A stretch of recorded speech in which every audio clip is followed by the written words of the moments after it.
Welcome into the 49ers Report. My name is Cam Rogers. Hit me up on Twitter at Mr. Rogers99 for all of the latest sports insight.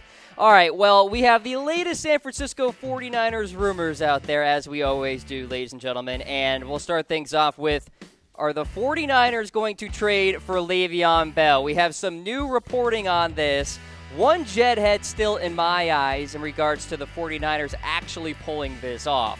But Jason Canfora noted that the 49ers made, quote, an exploratory call about perhaps acquiring Le'Veon Bell from the Pittsburgh Steelers. Now, if you have been paying attention out there, you know the reporting recently that Le'Veon Bell plans to return to Pittsburgh during the Week 7 bye, which is prior to the trade deadline, might I add, but the Steelers are still exploring potential for a Le'Veon Bell trade. But as we stand with the 49ers, it doesn't make too much sense, particularly when you look at quarterback.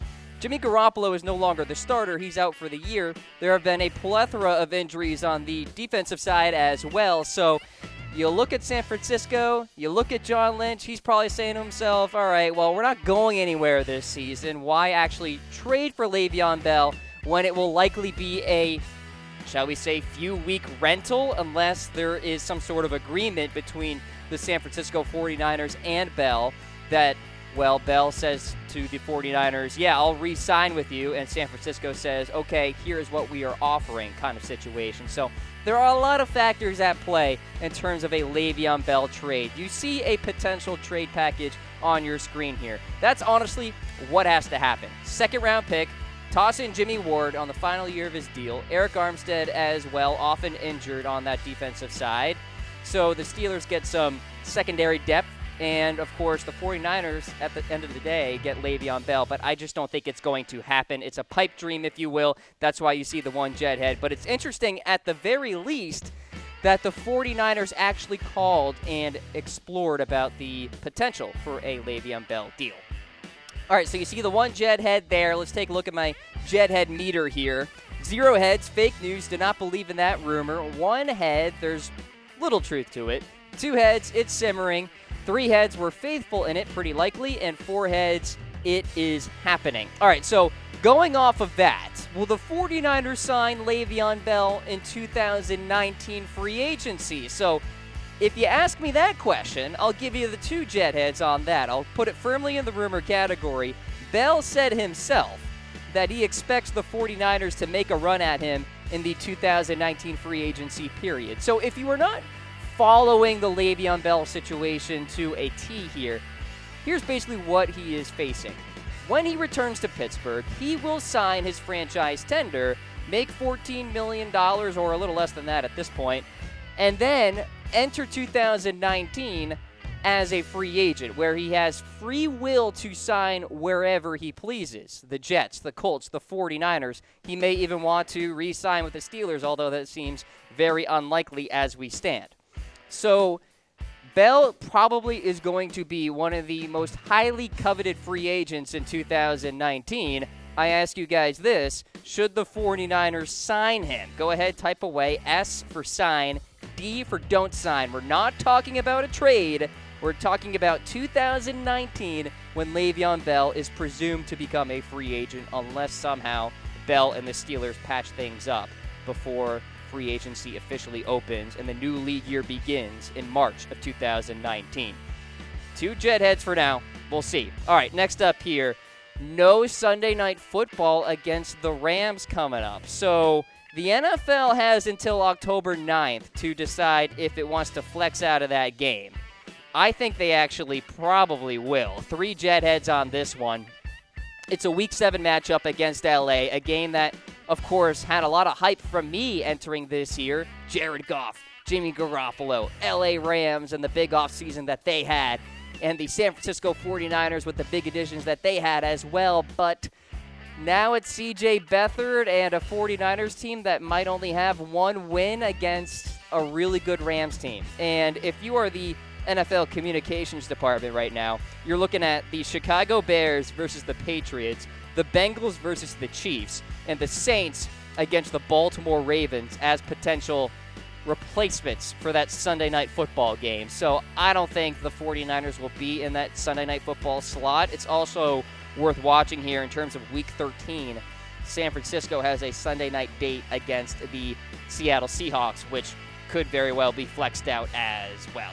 All right, so the 49ers take on the Arizona Cardinals this week in Santa Clara.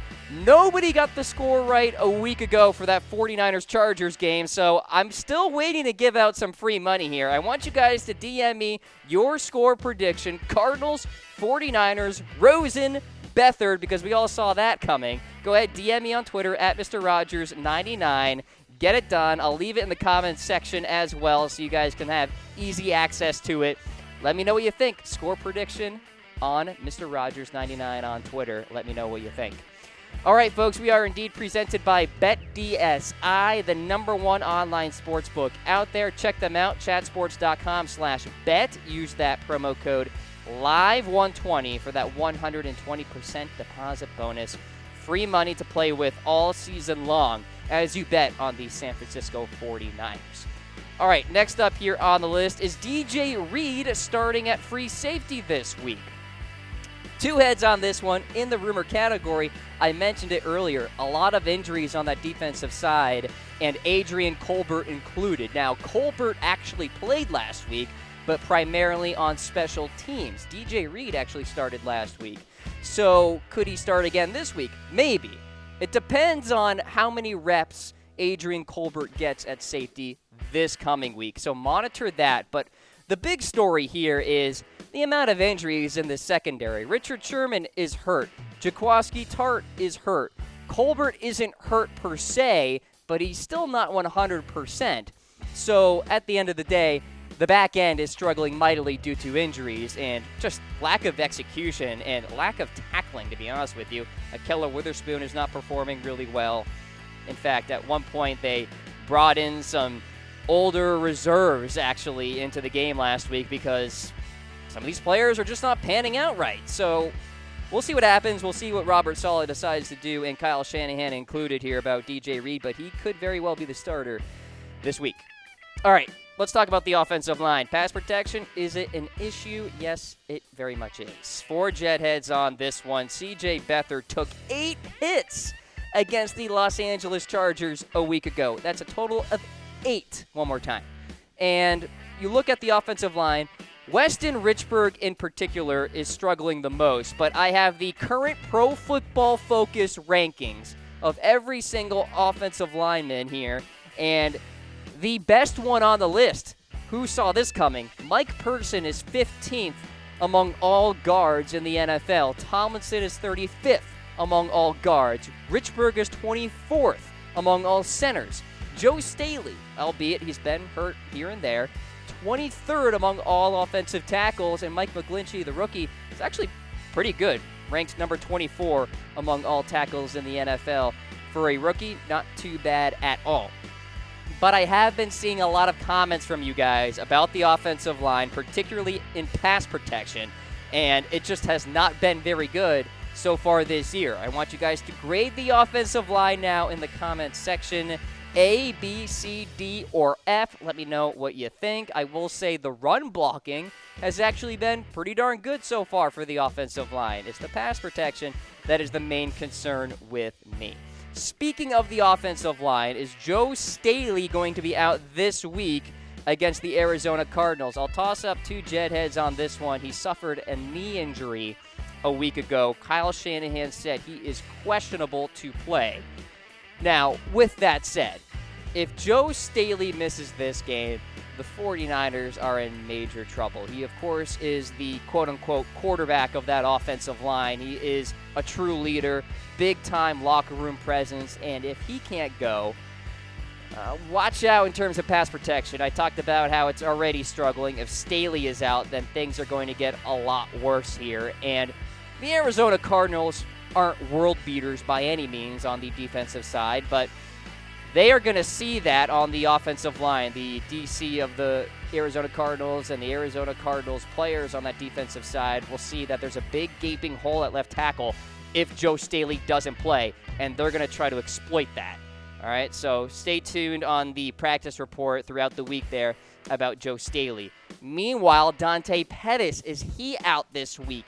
Yes, he is. 4 Jetheads on this one. Kyle Shanahan has already ruled him out, but he will be week to week after that. So not necessarily anything season-ending by any means. Not expected to play within the next few weeks now. Suffered a knee injury a week ago against the Los Angeles Chargers. So, obviously, you look at the wide receiver depth chart here. You see a lot of asterisks. Goodwin, injured. Garcon, injured. Pettis, injured as well. Now, Goodwin and Garcon should be fine for this week, but I think it just alludes to this narrative that the 49ers have been snake-bitten all season long. It's not just Garoppolo. It's not just McKinnon. It's the smaller injuries, too, like to Goodwin and Garcon and Joe Staley. The list goes on. Adrian Colbert, Jaquiski Tart, all of these key core pieces here that you really don't think about but are absolutely needed for a successful football team. So the latest batch of NFL Power Rankings came out. Are the 49ers the 29th best team in the NFL? Honestly, I think this is pretty likely. 3 Jetheads here. The 49ers are just not very good right now, primarily because of injuries. If they had the full services of Jimmy Garoppolo and Jerick McKinnon, of course the 49ers would be maybe 14, 13, 12, something like that. Heck, maybe inside the top 10.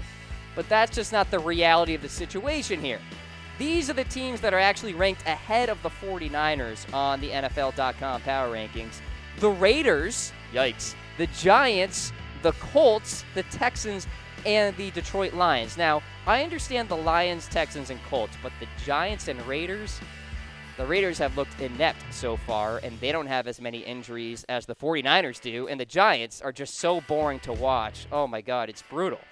So, anyway, in terms of the 49ers, hopefully they can get a win this week against the Cardinals and move up those power rankings. And then finally here is George Kittle, the #1 tight end. Well, according to Pro Football Focus, he is. And he was getting a lot of hype entering this season as a potential breakout candidate. And boy, has he been good so far this year. He's on pace to finish with 1,263 receiving yards, which would be a franchise record for receiving yards by a tight end for San Francisco. He leads all qualifying tight ends in overall grade at a 90 number and receiving grade at 90.7 to be exact. He has 5 forced missed tackles, which ranks second, and 13 first down receptions, which puts him 4th. This guy is really playing well. Even amid the adversity, the changes on the offensive side, the injuries, George Kittle has been a stalwart at the tight end position.